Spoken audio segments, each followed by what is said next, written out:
Good morning, good afternoon, good evening, fellow colleagues, and special greetings to the board of the International Council of Nurses, especially to our dear President, Ms. Annette Kennedy, and to our Chief Executive Officer, Mr. Howard Cotton. Nursing education in Ghana has gone through many phases, and at this time, the figures show that we have overtrained our auxiliaries and undertrained our professional nurses.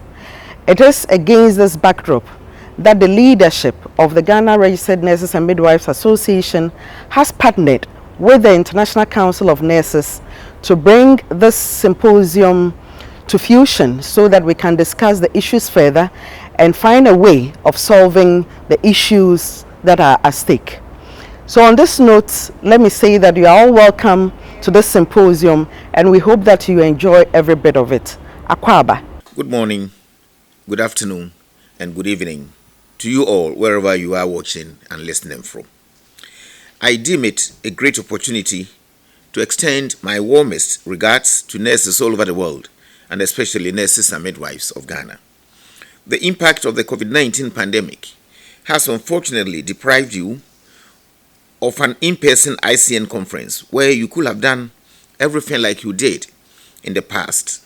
However, I am delighted to note that you have shown great resilience and are holding your international conference virtually under the theme Nursing Around the World. We are particularly proud that the Ghana Registered Nurses and Midwives Association, GRNMA, is holding this partner symposium with the International Council of Nurses as part of the virtual conference.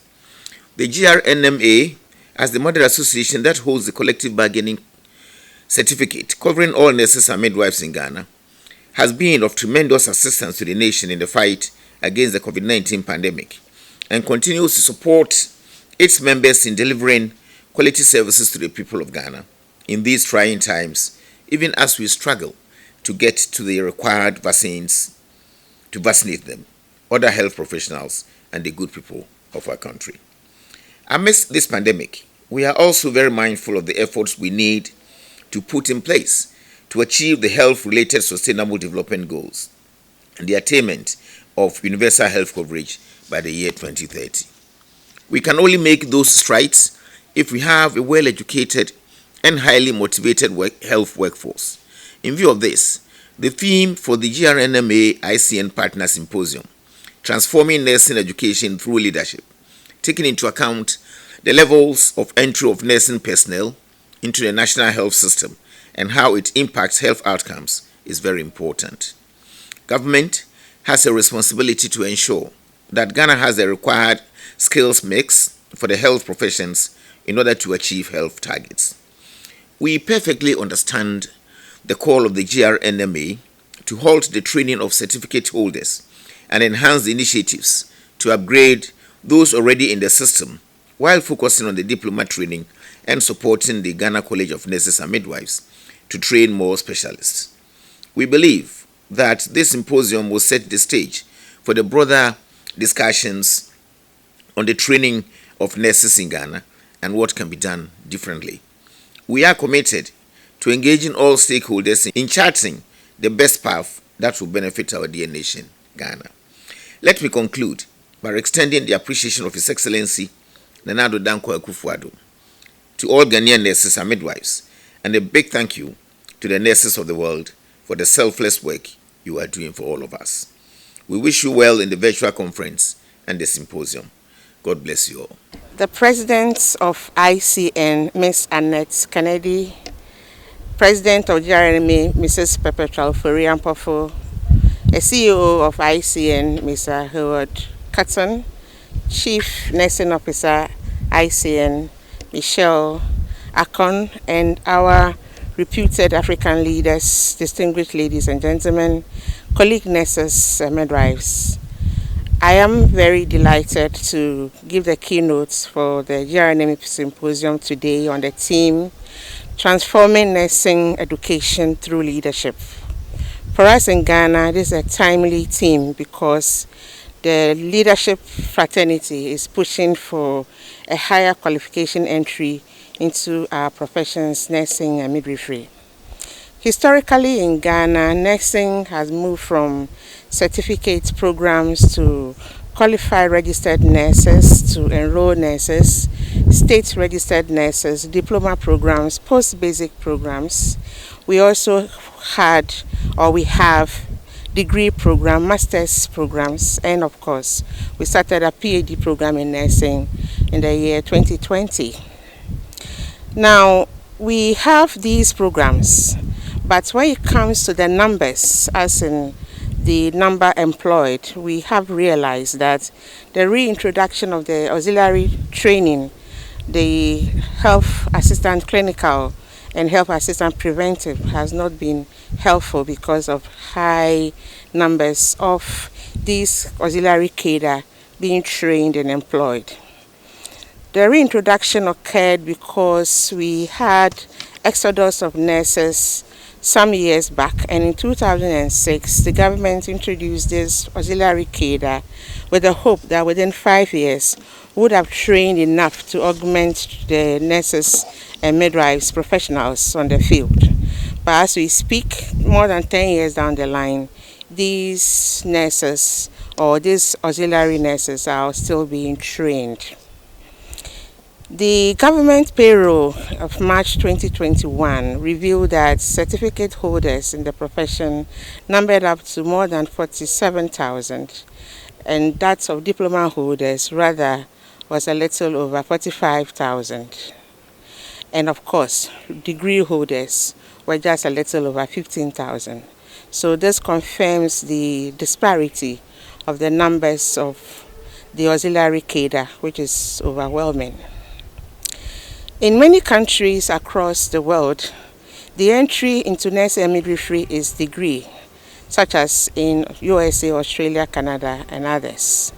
In other countries, we also have diploma entry, and most of our African counterparts have diploma nurses being the entry, such as Nigeria, Liberia, South Africa, Sierra Leone, and the others.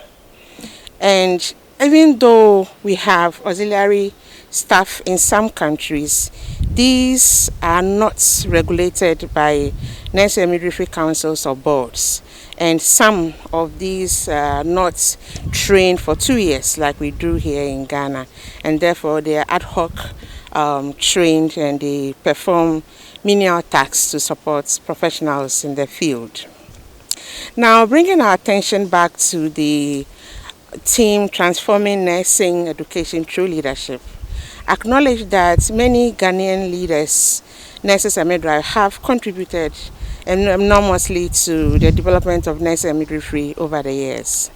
I hereby acknowledge the significant input of all these nurses and midwives. However, I single out Dr. Dosia Angelina Nakikise, who was the first chief nursing officer for the country and the first president of the Ghana Registered Nurses and Midwives Association. She single-handedly worked tirelessly to bring nursing education to the university level in 1963 at the University of Ghana. And this was done through collaboration with WHO, and brought in people or nurses from Canada to help us start nursing education at the university level. Now, moving forward, I must say that to be a transformative leader, one has to be an outstanding nurse with some qualities. One of them is having a futuristic lens. The current nurse or midwife leader must adopt a number of leadership styles to suit the contents and have emotional intelligence. He or she must have a collaborative attitude and work with the multidisciplinary team to ensure that nursing and midwifery agenda is moved forward. Now, to transform nursing education, nursing and midwifery education, I would look at a few landmarks that will help us achieve our goal. One of such is curriculum development and stakeholder engagement. Before we can transform nursing and midwifery education, we must ensure that we introduce relevant programs through needs assessments, and we must ensure that all the stakeholders that will be involved in implementing this program are engaged so that the content will be appreciated or will be up to the standard. Again, stakeholder engagement can bring in resources and also advocate for the program, and also ensure that the students that are recruited meet the necessary entry requirements and accreditation processes are met. One other area to consider is resource mobilization, both material, human, and financial. Nursing and midwifery training or education is resource intensive, and therefore we need qualified nurses and midwives with the requisite skills and knowledge to teach or train our nurses and midwives.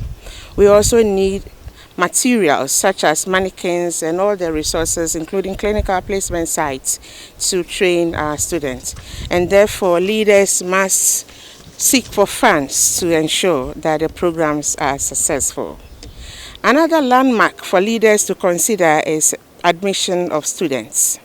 And in this instance, we are looking at admission of students who qualify, and we also want to control the number of students enrolled based on the resources available.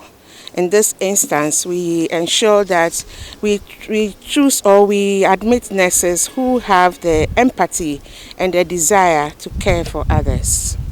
One other area for leaders to consider is course delivery.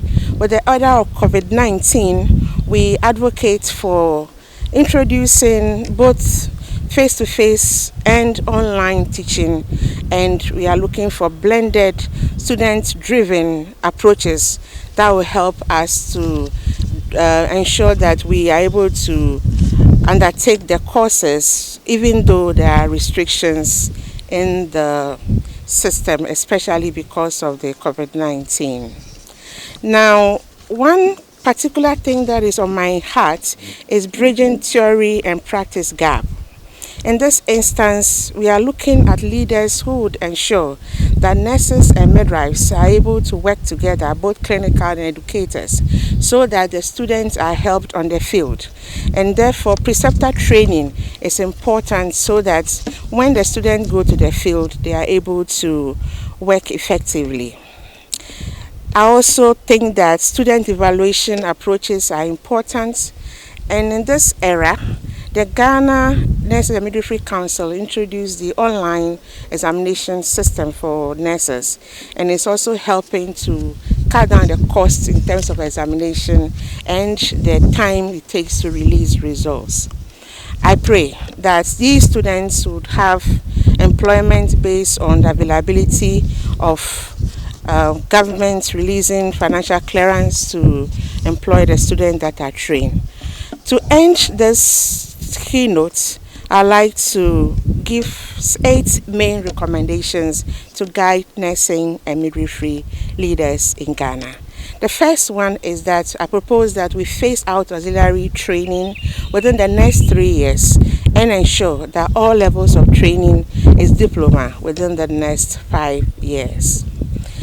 There is also the need for us to expand facilities in all the schools of nursing and midwifery with aggressive faculty development to meet the accreditation needs of introducing BSc level of training or entry into the program nursing and midwifery. I propose that there must be upgrade of ICT resources and availability of credible online software to support teaching and learning and assessment. Again, faculty and clinicians should have the opportunity to work both in hospitals and schools to facilitate teaching of students and bridging knowledge practice gap. Faculty should be supported with research grants to enhance generation of nursing and midwifery knowledge to promote the context-specific evidence-based practice. Again, the Ghana College of Nurses and Midwives should be adequately resourced to train more specialist nurses and midwives to meet the health needs of all Ghanaians. And government should not interfere with admission of students, especially regarding protocol lists and efforts to stop auxiliary nursing training in Ghana. Lastly, government should expedite action on early employment of newly qualified nurses and midwives so that they do not forget the skills that they were trained with. On this note, I thank the organizers for the opportunity to give this keynote, and I pray that we all enjoy the rest of the program. Thank you very much. Nursing practice to healthcare delivery and patient care outcomes. A healthy nursing workforce is to a large extent as a result of quality education. So the panel members I have with me are going to help me either confirm or refute these statements. Ladies and gentlemen, to join me for the panel discussion are, on my immediate right, is Mrs. Perpetual Oforiampofo, the president of the Ghana Registered Nurses and Midwives Association, and she's also a nurse educator. Next to her is Mrs. Philomina Woolley. She is the Deputy Registrar for the Nursing and Midwifery Council of Ghana. She also is a nursing educator.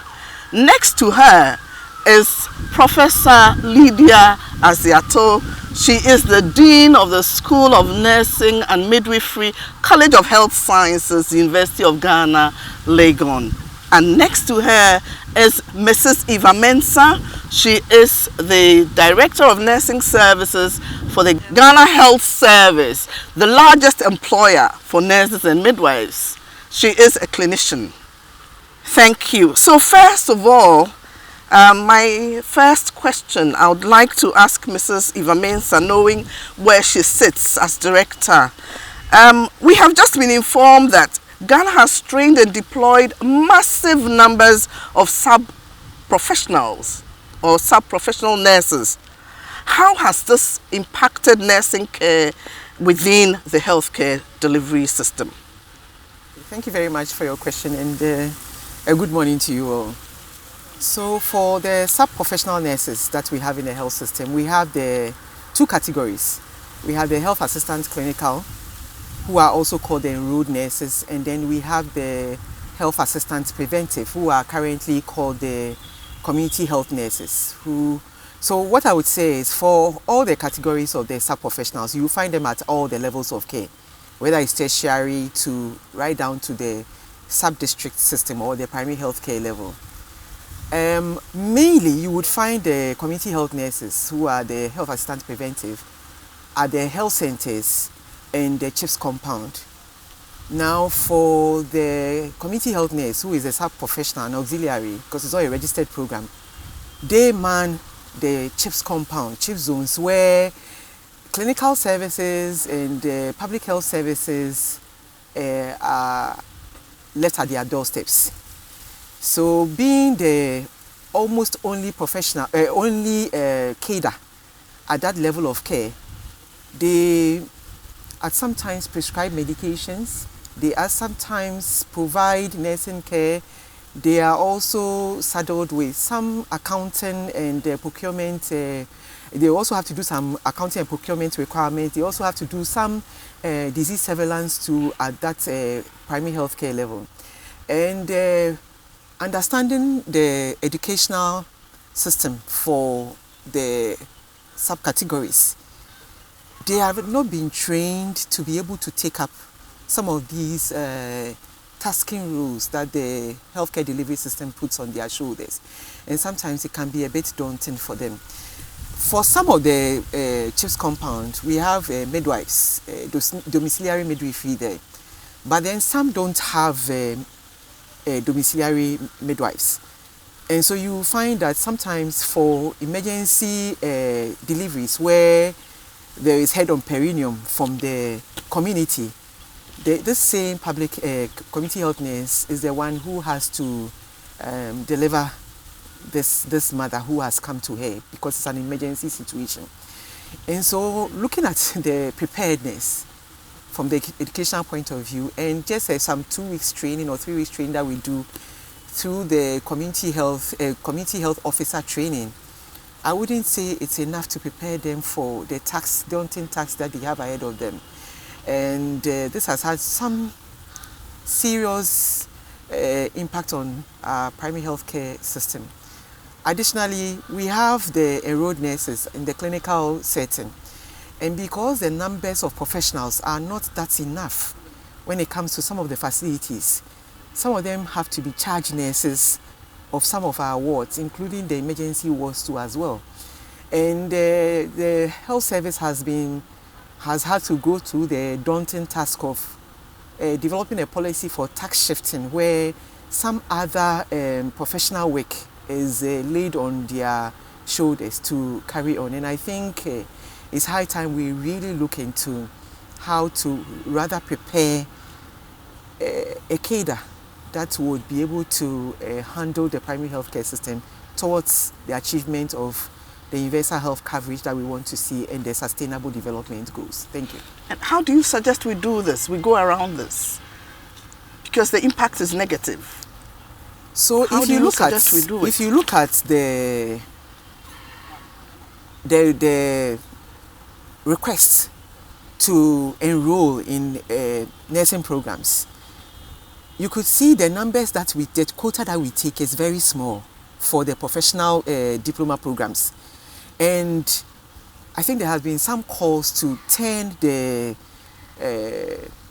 health assistance programs into programs for the diploma, so that we can cut out this category of nursing in the health system. But you see, the language from the employer, I should say, is that when we post the diplomas to the remote areas, they don't go. But it's the subcategory cadres are the ones who would go into the hard to reach areas. But I think we can also challenge them to say that it all has to do with how we handle these sub-cadres or we handle nurses at the hard to reach areas.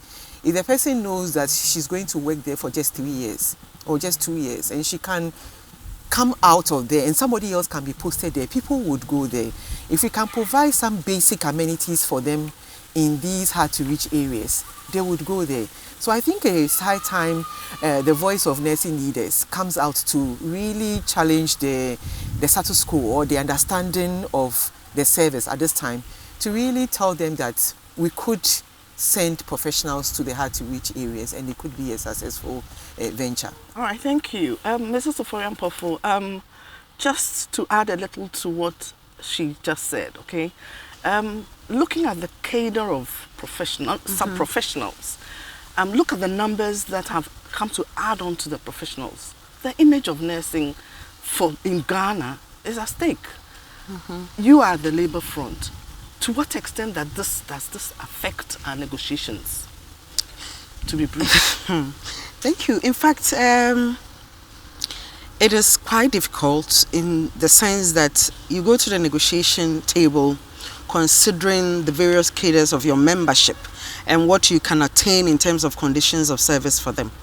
Now, per the figures that we have, majority of our members fall in the category of these auxiliaries or the sub-cadre professionals. So what happens is from the sites where they are trained, those who teach them are regarded to be in a lower institution, and therefore you cannot negotiate anything too big for them.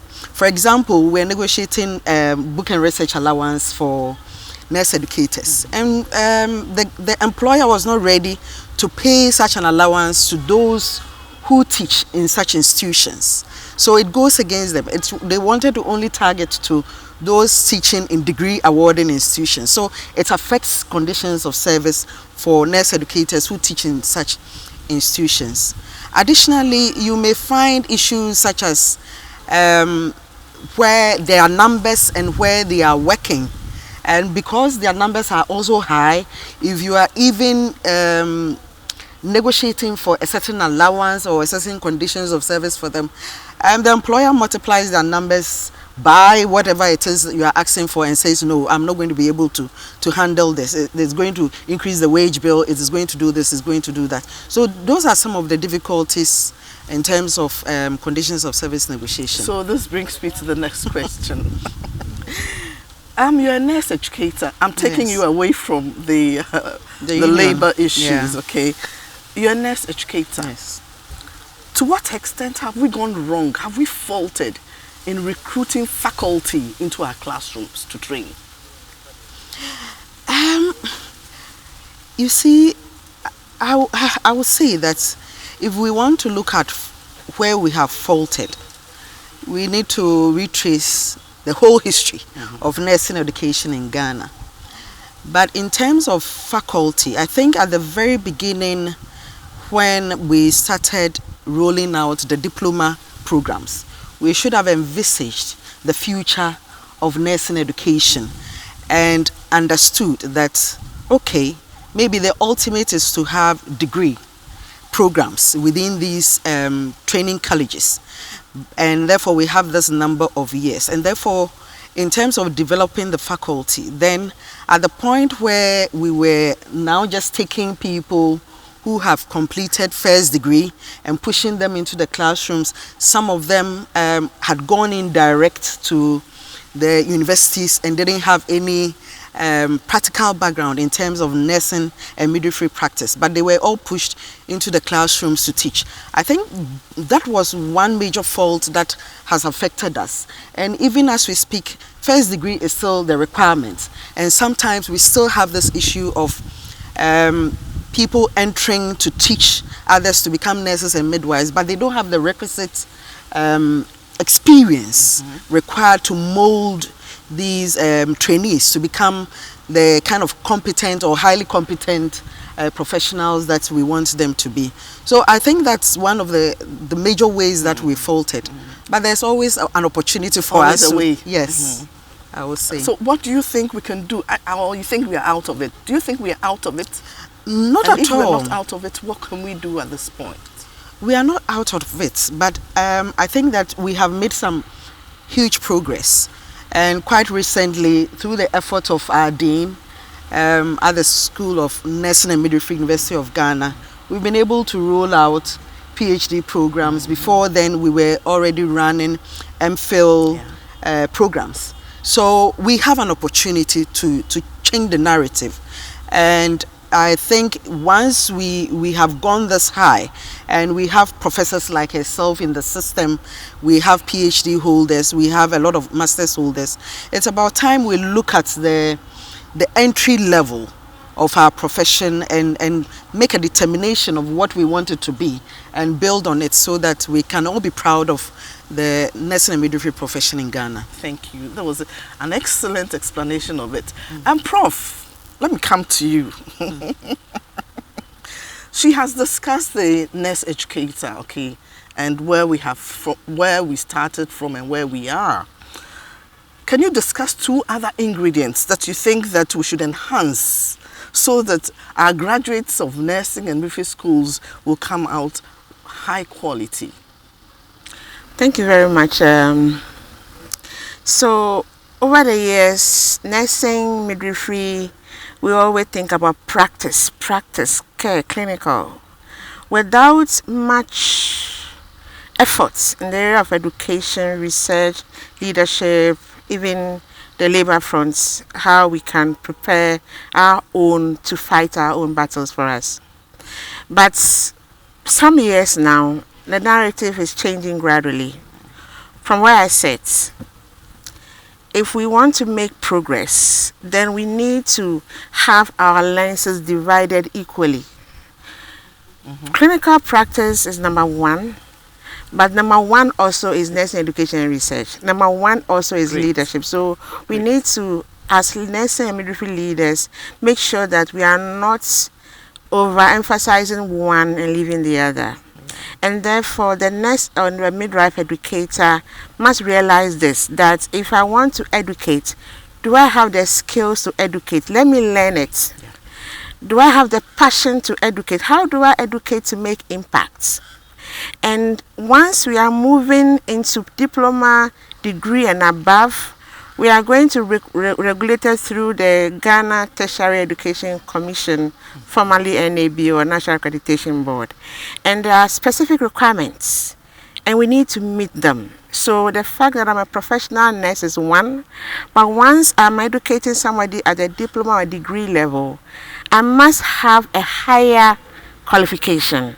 I must research and publish. I must do other things we call community service. It's all part of the package. Now, what can we do to the people who are already tutors or lecturers and those who want to come in? I believe in mentorship and skill development. I believe in innovation. So now with the COVID, it brought us to a level where the face-to-face was compromised because of exposure. So we needed to bring in innovative way of teaching, say online. But how many of us knew how to use the online platforms? How many of our leaders were ready to use their money, IGF, whatever, to purchase credible online systems? We want to examine the students. We are going online. Can the system be hacked?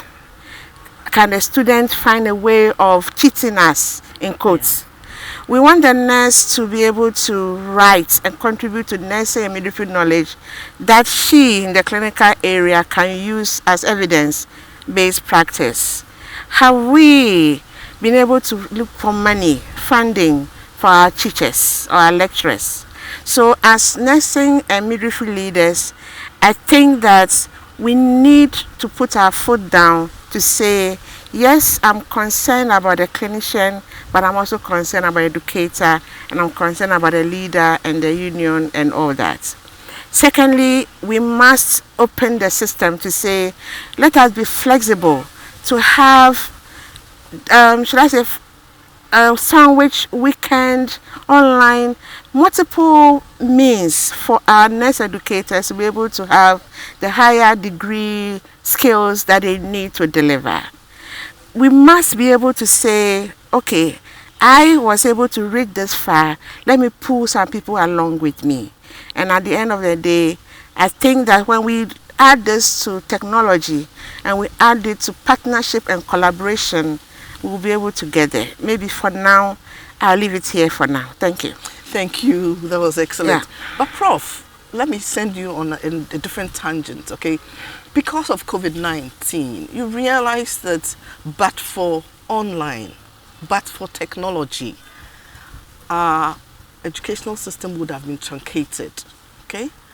Would you like to say something about technology, the use of technology? Emphasize, please. Well, the use of technology is based on skills, okay? So that is why from the beginning I said that when the blind leads the blind, you all fall in the ditch. So the educator must be trained to use the technology effectively. And that is one. But you know, nursing is both theory and practice. And so when we use a theory-based technology, we must find a way of letting the hands-on also happen. And I mean, observing all the protocols thereof. But there are different grades of technology. And the, let's say, the costs also differ. So I cannot sit here and say, we must all use Zoom, we must all use Google Meet, we must all use maybe Moodle or ABC. But based on the institution and the resources available, I think that the leaders must have a stakeholder engagement and see the one they can afford and the one that is credible enough and train their members to use them. The older nurses and midwives, born before computer in quotes, are not very flexible in terms of technology, but the younger ones are. But my take is that even though we want to include technology in nursing and midwifery education, because of the human and the behavioral molding that goes into grooming, their punctuality, and everything else that happens in the classroom, I call for a blended approach rather than, you know, highlighting technology too much for nursing and midwifery education. Sure, thank you. Thank you. Because yes, nursing, we have knowledge, we have the skills, we have the affect a bit of it. We need all of those. Thank you. Mrs. Woolley. Mrs. Woolley, please tell us, do you think that there's anything significantly wrong with our admission processes?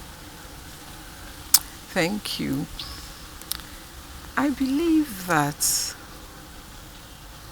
for the admission of nurses and midwives into the schools, it is done in collaboration with the Ministry of Health, the Nursing and Midwifery Council, COHERTI, which is the Conference of Heads of Health Training Institutions, and we use the criteria for tertiary education that has been set up by GTEC, or Ghana Technical Commission, Tertiary Technical Commission. And I believe that the setup is C6, that is the cut-off.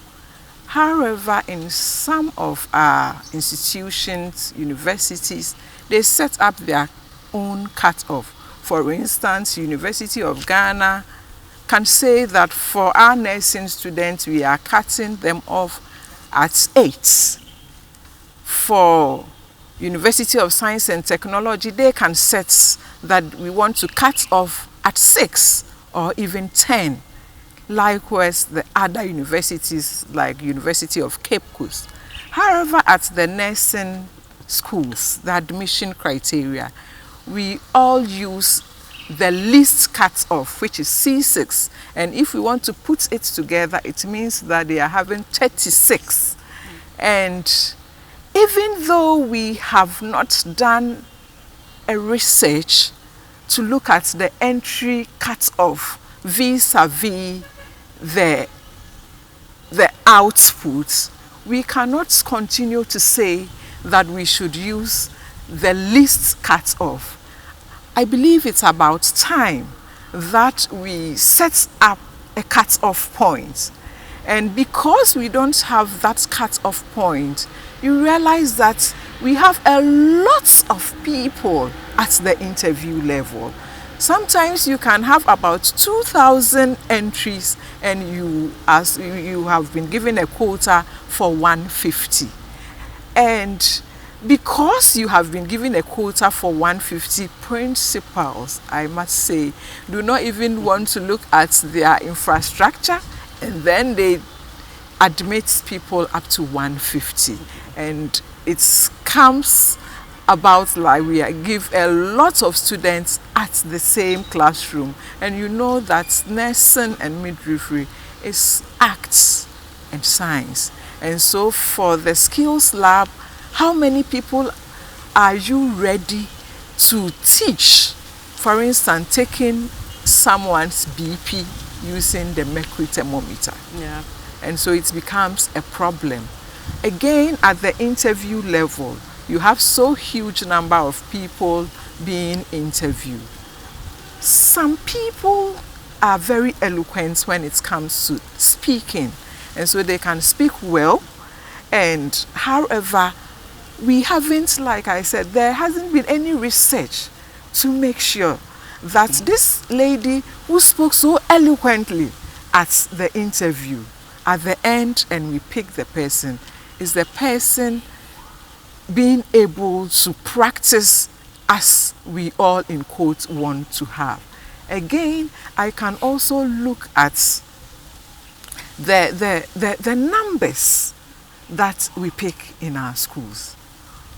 We have to look at that, because when we look at these huge numbers, they all move to the clinical areas to work. And we don't have adequate clinical areas. Sometimes you can send about 50 or 30, you go to a facility and there are about 50 people in the facility. I believe that we have to do research so that we can add our numbers, we can use numbers to correlate the end results. And also what we have to do is to make sure that we set a cut-off point. Okay, thank you very much. I'm hearing you say set a cutoff point, meaning that you're closing up, right? And as you close up or close in, don't you think some people will be disenfranchised? Because, well, somebody may be a slow learner, by the end of the day will become one of the best. Let me not push you hard. But you see the politicians, how do we stop them from bringing their people and giving other people upper hand when it comes to admissions? This is an issue I think I'd like to touch in just a minute.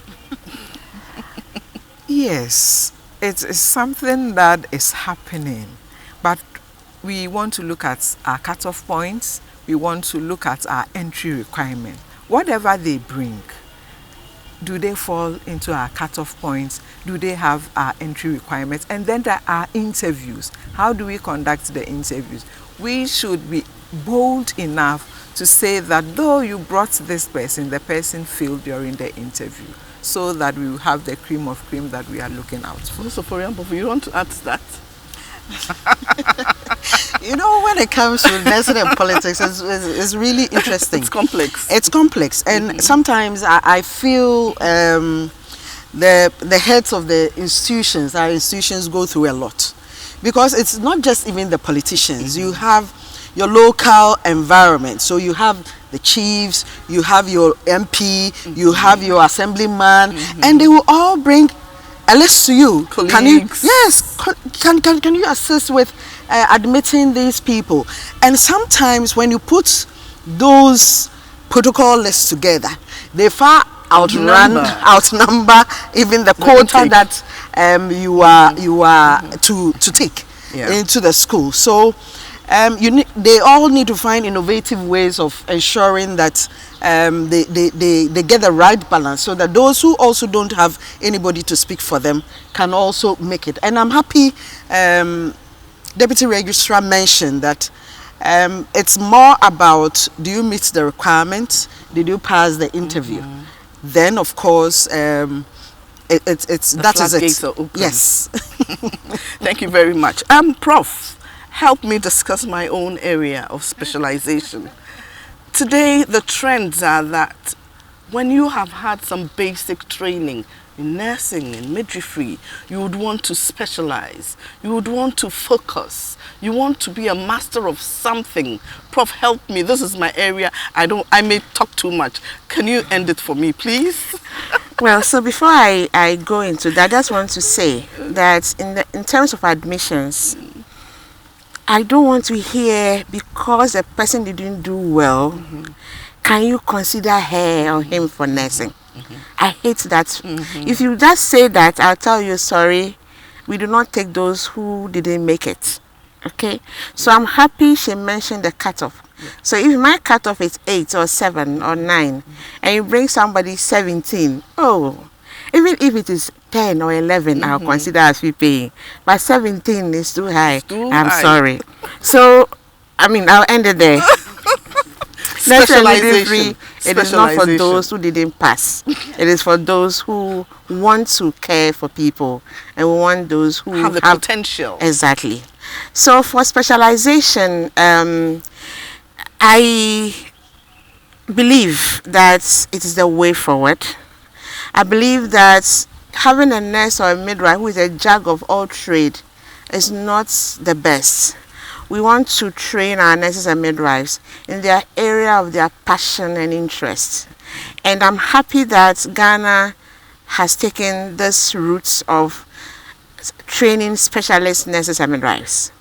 Now, the law clearly gives the college that, shall I say, single honor or responsibility to train nurses and midwives as clinical specialists. However, within our peculiar context, when we have the doctors specialists, they are able to teach at the medical school as well as do their practice. And therefore, going forward, I wish that nursing and midwifery leaders will push for that dual appointments where the nurse and midwife specialists can come and teach at the School of Nursing and also go to, say, UGMC as a staff there and train the specialist nurses and midwives there. I know that we are at a teething stage. It's a journey. We'll end there. We'll get there. But then the college also need resources, space. The college need ultramodern, high fidelity skills lab for all the specialization. The college would need funding to support the nurse and clinical midwife specialists, because some of the doctors are funded for their specialist programs. Why not the nurse or the midwife? I'm also looking at a stronger collaboration. If there's funding and we need collaborators, even could come from outside who are nurses and midwives, it will motivate the nurses and midwives to see that, oh, and I'm a nurse specialist, say oncology or hematology. Look at this professor from the UK or US, Canada, wherever, and she's a nurse and she's a specialist nurse and has gone that far. One thing that I want to see is not follow the status quo of just going to the ward, you practice and go home. The specialist nurse must be up to date and on top of the game in that area. And therefore, what do you read? What do you research in? Have you contributed to the knowledge in that area? Have you published? So if I have a normal nurse and I have a specialist nurse, my evaluation of the specialist nurse is far higher than the normal nurse. And therefore, I would encourage that the college make sure that these specialist nurses and midwives have the skill to deliver based on what I am expecting them to deliver. The care is a care, we all know, but a specialist nurse must do more than the care. And so that when we compare ourselves to other specialist programs in terms of other disciplines, we will not be found wanting. And yes, I know that the salary for specialist nurses are higher, but at the end of the day, I'm also looking at, will it be high 10 years to come? How do we maintain it so that it will be at par with other specializations? If we don't make the specialist nurse or midwife stand out, at a point they may decide to bring our hours down because of our numbers in quotes and the fact that we are not making the desired impact. So maybe I can end here. All right, thank you very much. And Mrs. Mensah, I believe that the specialist will have place. Yes. And the space Yes. to practice in the field. Yes, they would. I think there's been a lot of advocacy, there's been a lot of sensitization for nurse managers and nursing leaders at the various levels of care. Basically because this is a new thing, it's a change, and we all know that change is quite difficult. But if you're able to adopt the change mechanisms where you identify where some of the problem areas can be, and then not only that, but with the specialists themselves, understanding their identity and their role within what they have to do within in the practice environment, that will go a long way to support their solidifying them in the health system. But Rexa, I would also say, I think it's very important that when we evaluate and we share the findings as results to the general nursing fraternity and other multidisciplinary members of the healthcare team, it will go a long way to respecting the specialist nurse within the health delivery system. Okay. I thought yes, so my panelists have done justice to my questions. We have learned that we have too many sub-professional nurses in the system, and we all agree that we would want to cut down on that.